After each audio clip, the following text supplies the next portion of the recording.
there. Thank you so much for joining us today. I am with my dear friends and wonderful panel. I've got Kristine Pass, Loy Williams, Karen Downy, and Susan Jarboe with us here today. So it's going to be a great discussion. But before we get into that, let's take a moment and just get centered in prayer. I invite you to let go of whatever is on your mind, in your heart. Just let it fall away and really be present in the here and now. If it's comfortable, take a breath with us and close your eyes. As we turn within, God, we rejoice in this opportunity to celebrate life, to learn new things, to share our ideas, our thoughts, and to use our words as a gift from you, for you, and through you. Thank you, God. Amen. Okay, so today we are in the Unity booklet called Prosperous Living, and I'm going to read to you from a prosperity meditation by Unity minister and teacher Martha Smock. So here we go. The affirmation is, my ideas prosper me. I open my mind to divine inspiration as I meditate on the idea of prosperity. I am willing to let God ideas be revealed to me. No matter what my circumstances or need may be, I know that underlying all the prosperity I need is a desire and an idea. My prayer is to be receptive to prospering ideas. I am alert to God's guidance that enables me to recognize prospering ideas and to value them and to use them. With my attention on God, I affirm I am open and receptive to new and enriching ideas. I welcome them and use them.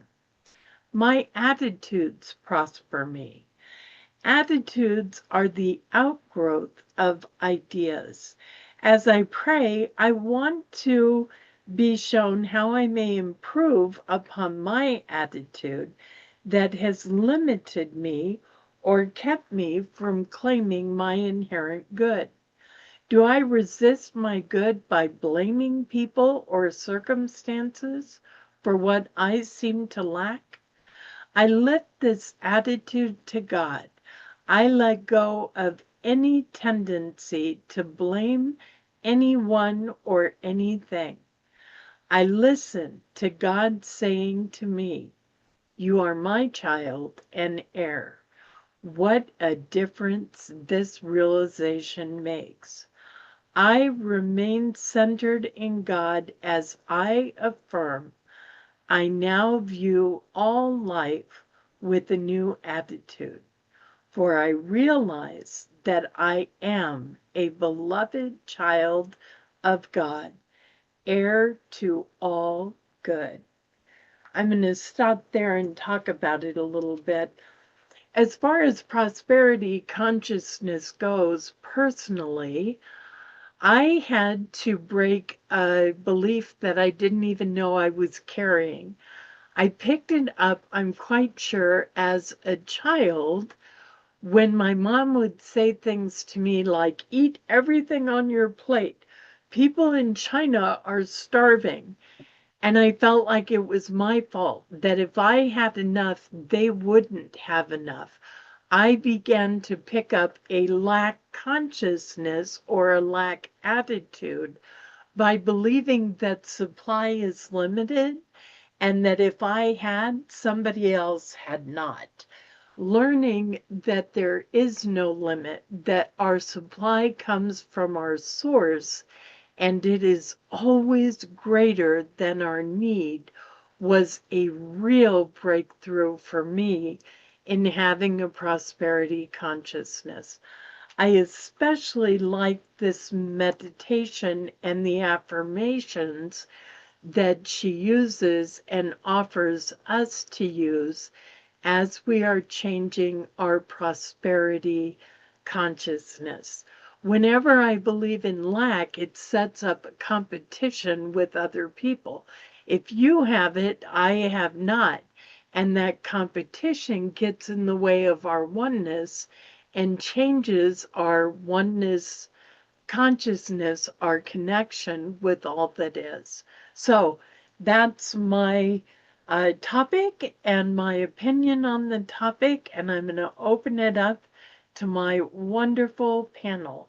Who will share first? Karen, it looks like it's you. I learned a lot of false beliefs, values, a whole bunch of stuff from parents, from churches, from school. And I'm not saying that really in blaming, because we are all victims of victims. I mean, you know,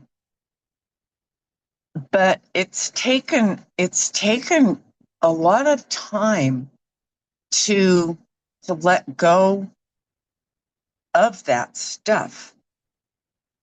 Gosh, I just kind of got lost in everything that you were saying, because I don't think I used to pray for things, especially that I would be able to get married. You know, childhood was not a fun time, and I really prayed. And now I don't ask for stuff so much, but it comes. And it has something to do with my own energy, what's going on inside. It's like what I need comes. So I don't know that I necessarily think about prosperity in that sense. And maybe because internally, finally, I'm getting that I am prosperous. You know, whether I have a place to live or I don't, or where I'm going to move next, if I have to move. I mean, I've moved 118 times, so, you know, things happen. So I just know I have a prosperous life. I guess I feel the connection to the divine. Thanks. It was a deep talk. Thanks, Reverend Linda. And that was beautiful. You could really feel the heartfelt emotion that goes behind that for you, and how stepping away from the physical things into your inner abundance is coming out in your life. It's wonderful. I'm so impressed with that. As I was listening, Martha's statement to be alert to God's guidance really struck home for me, because I have noticed as of late my intuition has increased dramatically. So Karen, as you were talking about your prosperous state, that kept coming up again and again. You know, that for me, being in touch with my intuition is a part of my prosperity that I never imagined was even going to be taking place. The other thing that struck me was where Martha wrote about letting go of the tendency to blame. I had heard in one of my earlier Unity C classes that Charles Fillmore said, if we are lacking prosperity, that we need to find who we're angry with, dig in there. And so to me, that relates quite well. I'm not one who deals with a lot of anger. I don't tend to get angry. I might get frustrated sometimes, but if I'm ever angry, it's really fast and then I'm done because I don't know how to process that emotion. And yet at the same time, I did try this. I dug in and I was checking out, okay, so is there any area where I've got unforgiveness, where I'm feeling angry with people? Is there stuff here that I need to let go of in order to make room for prosperity to come pouring in? And not surprisingly, I found some areas. So that was my take on this, was that, a lot of times that it's the intuition and that we've got that inner work to do to open up the door. So thank you, Linda. This was good.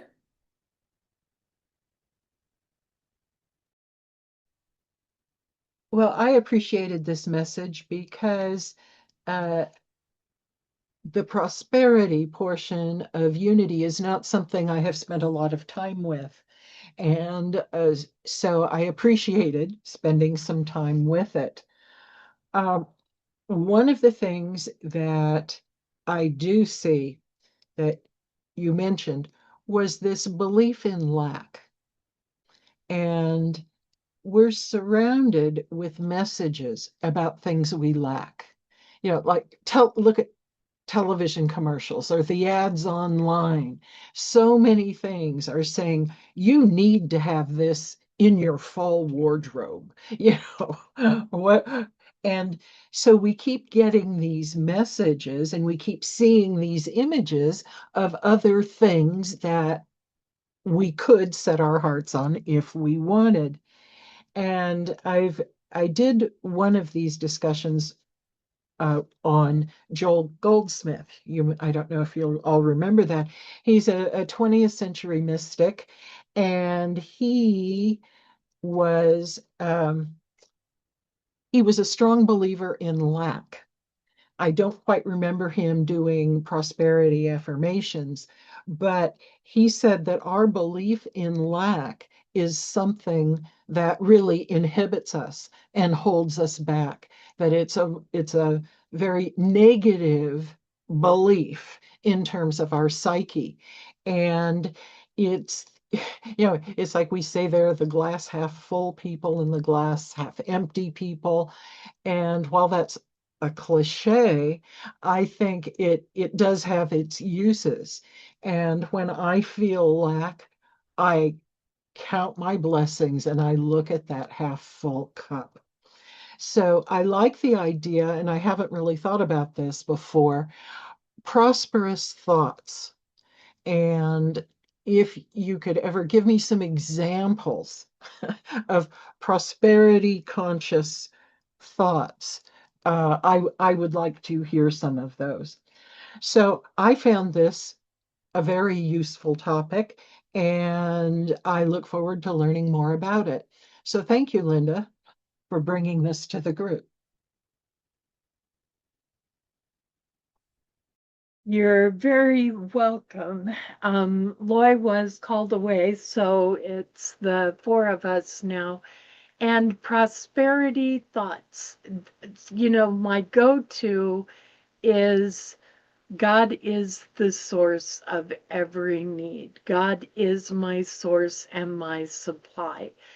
And if I start thinking of, cents here and dollars there, it's overwhelming. And I can really get disturbed. But if I remember, for me, another one is God is in it all. God is my source and supply. I am worthy of all good, is another one. And what Kristine was referring to is very powerful too. I forgive all slights, real or imagined. And staying in that is a real freeing and prosperous thought. But the biggest ones for me are directing myself away from thoughts of lack, which is my own personal bad habit. How can we do this? Oh no, not this too. And if I let it go and turn that around to show me the way, I'm going to find my way through this. I know that God is my source, and that for me, God is more than I will ever need. God is bigger than any need. And a big one that came up in the meditation is opening myself and knowing that the right ideas, the right thoughts, the right inspiration is going to come to me and through me, and then acting on it, even if it seems ridiculous. And I'm reminded of the Bible story of the woman who was told, go borrow all the bottles you can from all of your neighbors and fill them from your small supply of oil. Well, that seems ridiculous. And she could have thought, well, he's just shining me on. But she didn't. She went and found every jug, every jar she could possibly find or borrow and filled them all with oil and was able to sell the oil and have the money she needed for everything that she was facing. And I know that's true for us today in so many ways. So often it comes to us that we don't even see it as a miracle. We see it as a coincidence or, a blessing, and don't see that this, biblically, this would have been a huge miracle, and we see it as a Thursday, or, and these things come to us and through us all the time. So prosperity thoughts for me are focusing on my blessings and blessing all that I have and affirming that God will guide and direct me. So I hope that helps. Any other comments before we wrap this up? Well, Thank you. Oh, I just I just wanted to comment, how Loy mentioned in a previous taping the role of coincidences. And uh, I I am sensitive to God's small miracles. I remember when I first moved to this area, I needed a sun hat, and I won one in a raffle. uh-huh. And I was looking for an ironing board. I think I told you this. And my neighbor was giving one away. And so there are all these little things that I just delight in because I see God's handiwork in that. And to think of that, that is a form of prosperity. Those are prosperous events. Yes. And using those examples gives me faith to know that God is in it all, that ways are going to appear. And remembering all the times it's happened before lets me rest in the knowing that it's going to happen again, that there is a way, that there is an answer. There's a saying that a desire is an indication that something is ready for you. You start to desire it because it's already on the way to you. That when you want, it's a signal that this is coming for you and to you. And if you look at it that way, it's all prosperity thinking. Okay, so I'm going to wrap this up. I wonder, though, if you, our viewer, have situations where prosperity blessings have showered into your life, or your own prosperity thoughts and affirmations that you would like to share with us. If so, please leave them in the comments. We read and respond to every one of your comments. If this is a video that you think would help somebody else, please share our videos. We would love to reach out and touch the people who need this. And if you can reach out and help us, we are grateful for that as well. If you'd like to be a part of this panel, please reach out to the church. The link to get to the church is included at the end of this video. If you want to support us, you can do that through the church. just give us a call. You can also subscribe to our videos on YouTube. That's a wonderful way of supporting us. Thank you so much for being here today. I hope you'll be back soon. Goodbye. Thank you for joining us, and let's stay connected and grow in spirit. We are on Facebook. Search for Unity Church of El Cajon and follow us and like our posts. You can reach us on YouTube at Unity Church of El Cajon. Please subscribe to our channel, watch our videos, and leave comments which can help us improve. We are on the web at unityofelcajon.org. Email or call our church office to receive our weekly newsletters, which lists all of our activities and opportunities to learn and grow together.